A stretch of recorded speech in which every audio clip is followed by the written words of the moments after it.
The old mine had been sealed for over 50 years. A rusted iron gate bolted shut with heavy chains. Local legends whispered of betrayal, an accident, and a miner named Jacob Thorne who had been left to die beneath tons of rock. They said his lantern still burned in the darkness, a vengeful beacon that lured the living to their doom. When flickering lights were spotted deep inside the mountains, curiosity ignited among the townsfolk. No one dared investigate except for a group of thrill-seekers who thrived on fear.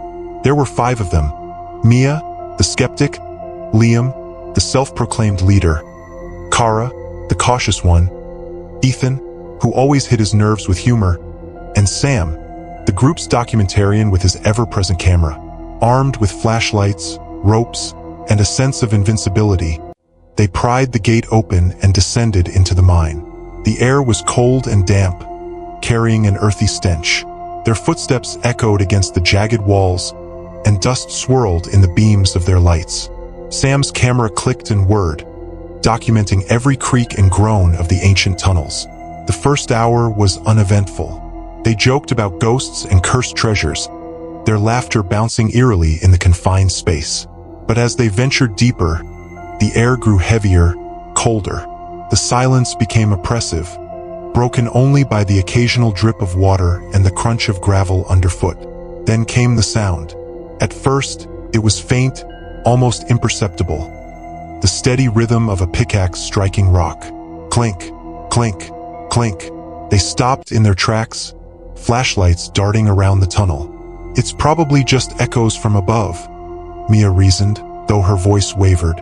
But the sound grew louder as they pressed on, accompanied by the faint flicker of a light ahead.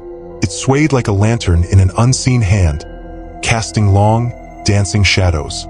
"Hello," Liam called out, his voice swallowed by the darkness. No response, just the relentless clinking. "Let's turn back," Kara urged, gripping Ethan's arm. But Liam shook his head, driven by an arrogant need to prove his bravery. "It's probably just an old generator or something. Let's check it out." They continued, the flickering light leading them deeper into the mine. Suddenly, Sam's camera froze, its lens refusing to focus. The pickaxe sound stopped. "What's wrong with this thing?" Sam muttered, fiddling with the settings.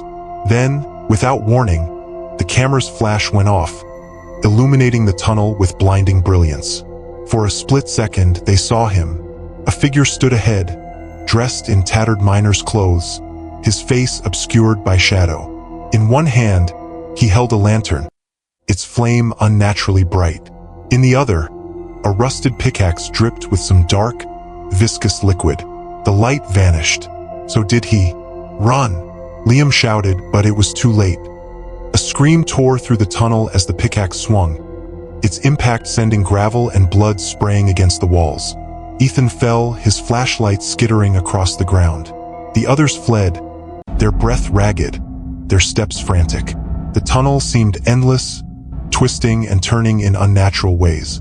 The air grew colder still, biting at their skin. The flickering lantern reappeared ahead of them, no matter how far they ran.